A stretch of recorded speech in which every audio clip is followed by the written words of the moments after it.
Oke, assalamualaikum warahmatullahi wabarakatuh. Nama saya Aditya Pratama. Di sini saya akan menjelaskan eh, materi pertemuan 6 dari mekanika bahan. Di sini kita akan belajar tentang produk inersia, lalu ada momen inersia utama dan sumbu utama, lalu current. Current itu yang terakhir nanti ya. Pertama kita masuk ke produk inersia. Nah, ini udah ada gambarnya ya. Produk inersia, momen inersia yang kayak dulu di SMA udah ada. Di sini kita membahas tentang produk secara produknya. Produk inersia untuk suatu area bidang didefinisikan terhadap satu set sumbu yang saling tegak lurus yang terletak di bidang tersebut. Jadi, dengan memperhatikan area yang terlihat dalam gambar samping, kita didefinisikan bahwa bisa didefinisikan bahwa produk inersia terhadap sumbu X dan Y adalah IXY sama dengan integral XY dikali dA. Ya. Lalu produk inersia untuk suatu area terhadap sistem sumbu yang sejajar itu namanya teorema sumbu sejajar yang analog dengan teorema untuk momen inersia kartesian dan teorema untuk momen inersia polar. Nah, untuk mendapatkan teorema ini, kita perlu meninjau area yang terlihat dalam gambar titik 2 yang bawah nih, kayak cermin. Nah, yang mempunyai pusat berat C dan sumbu berat di XC dan YC. Nah, produk inersia ini terhadap sistem sumbu lainnya yang sejajar dengan sumbu IXY adalah IXY sama dengan integral dalam kurung X plus D2 tutup kurung dikali dalam kurung Y plus D1 tutup kurung dikali DA sama dengan integral XY dikali DA ditambah D1 lalu dikali integral lagi X dikali DA ditambah D2 lalu yang terakhir barulah si integral Y DA ditambah D1 D2 dan integral DA nya sendiri, dan ini bisa diturunin menjadi IXY sama dengan IXC XCYC gitu ya tambah AD1 D2. Nah, untuk menunjukkan penggunaan teori sumbu sejajar, nah, kita akan menentukan produk inersia suatu persegi panjang terhadap satu sumbu XY yang mempunyai pusat di titik apa gitu ya, maksudnya yang kosong di pojok kiri bawah persegi panjang tersebut, yaitu digambar 6,3 nih, yang bawah 6,3 ya. Nah, produk inersia terhadap sumbu berat adalah 0 karena simetris. Juga koordinat pusat berat terhadap sumbu X dan Y dicari dengan D1 sama dengan H per 2 dan D2-nya adalah dicari dengan B per 2. Nah, H-nya itu yang tingginya, B-nya itu lebih lebar gitu ya. Dan dengan mensubstitusikan ke dalam persamaan dan kita bisa mendapatkan IXY yang tadi, IXY sama dengan IXCYC ditambah A D1 D2 sama dengan 0 ditambah B dikali H atau BH dikali dalam kurung H per 2 tutup kurung dikali dalam kurung B per 2 tutup kurung sama dengan B pangkat 2 dikali H pangkat 2 per 4. Lalu kita masuk ke rotasi sumbu. Oh ya, ada rotasi sumbu, sorry. Nah, momen inersia suatu area bidang tergantung pada posisi pusat sumbu dan orientasi sumbu referensi. Nah, untuk suatu pusat sumbu yang diketahui, momen inersia dan produk inersia berorientasi.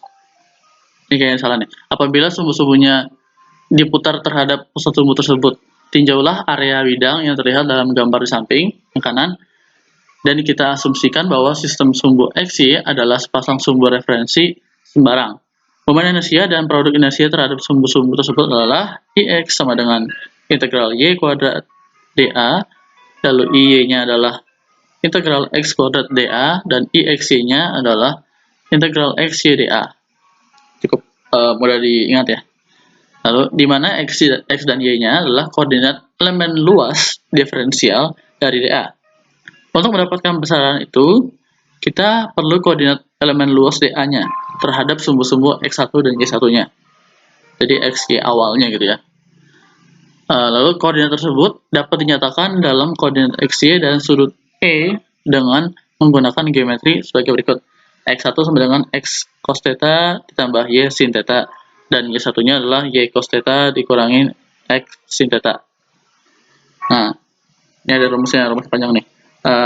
IX1 sama dengan dari integral Y1 kuadrat dA sama dengan menjadi integral dalam kurung Y cos theta dikurangi X sin theta tutup kurung kuadrat dikali dA. Jadi tinggal masukin Y1 yang tadi atas tuh ya. Lalu turun menjadi sama dengan cos kuadrat theta integral Y kuadrat dA tambah sin kuadrat theta integral X kuadrat dA dikurangi 2 sin theta cos theta integral XY dA. Atau bisa juga menggunakan persamaan ABC, AB dan C gitu ya. IX1-nya sama dengan IX cos kuadrat theta ditambah IY sin kuadrat theta dikurangi 2 IXY sin theta dikali cos theta. Nah, lalu menggunakan rumus trigonometri bisa sebagai berikut. IX1-nya sama dengan IX tambah IY per 2 ditambah IX min IY per 2 dikali cos 20 dikali cos 2 theta, ini harus salah nih. Cos 2 theta dikurangi IXY sin 2 theta yang menjadi IX1Y1-nya. IX1Y1 sama dengan IX ditambah IY per 2 sin 2 theta ditambah IXY cos 2 theta. Nah, persamaan yang berguna yang berkaitan dengan momen inersia dapat diperoleh dengan mengambil jumlah dari IX1 dan IY1-nya, yang hasilnya adalah menjadi IX1 tambah IY1 sama dengan IX ditambah IY gitu ya. Nah, ini baru kita masuk ke sumbu utama dan momen inersia utama. Nah, persamaan transformasi untuk momen inersia dan produk inersia menunjukkan bagaimana momen inersia dan produk inersia bervariasi apabila sudut rotasi E bervariasi. Yang menarik adalah harga maksimum dan minimum dari momen inersia keduanya dikenal dengan momen inersia utama. Nah, dan sumbu-sumbu yang berkaitan dengan itu disebut sumbu utama, yaitu yang tadi D1 sama dengan H per 2, D2-nya ya, sama dengan P per 2. Lalu masuk ke yang ini rumus D1 D2-nya nih kayaknya salah nih. Harusnya nggak ada di sini, sorry. Maaf ya. Lalu masuk ke sumbu utamanya, kita baca. Jadi ada dua kan ya, sumbu utama dan momen inersia utama. Kita baca dulu. Masuk ke sumbu utama dulu. Nah, untuk mencari sudut yang menghasilkan momen inersia yang maksimum dan minimum, kita ambil turunan terhadap dan menyamakannya dengan 0.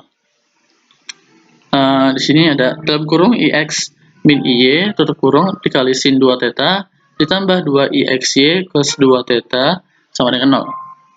Kan kita menyamakannya dengan 0 ya. Dengan memecahkan persamaan tersebut, barulah kita peroleh tan 2 theta P sama dengan minus 2 IXY per IX min IY. Di mana 2 theta ini menunjukkan sudut yang memberikan sumbu utamanya. Nah, sekarang tinjaulah sepasang sumbu utama dengan pusat di titik O di gambar yang tengah itu ya, yang diketahui.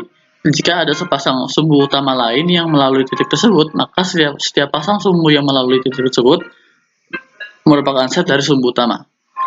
Selain itu, momen inersia harus konstan apabila sudut theta bervariasi. Nah, ini di sebelah kanan ada contoh lagi. Nah, dua contoh budur sangkar dan segitiga sama kaki ini dalam kasus menggunakan sumbu X-Y adalah di sini sumbu X-nya adalah sebagai sumbu berat utama karena pusatnya ada di pusat berat C dan sedikitnya salah satu dari dua sumbu tersebut adalah sumbu simetri. Karena itu budur sangkar persegi gitu ya, sama segitiga sama kaki, berarti kan sudut sama semua dong ya. Nah, selain itu, pasangan lain sumbu berat atau sumbu X-nya mempunyai sedikitnya satu sumbu simetri. Nah, dengan demikian, baik sumbu X-Y dan X-aksen dan Y-aksen adalah sumbu-sumbu utama. Jadi, Setiap sumbu yang melalui pesawat berat C adalah sumbu utama dan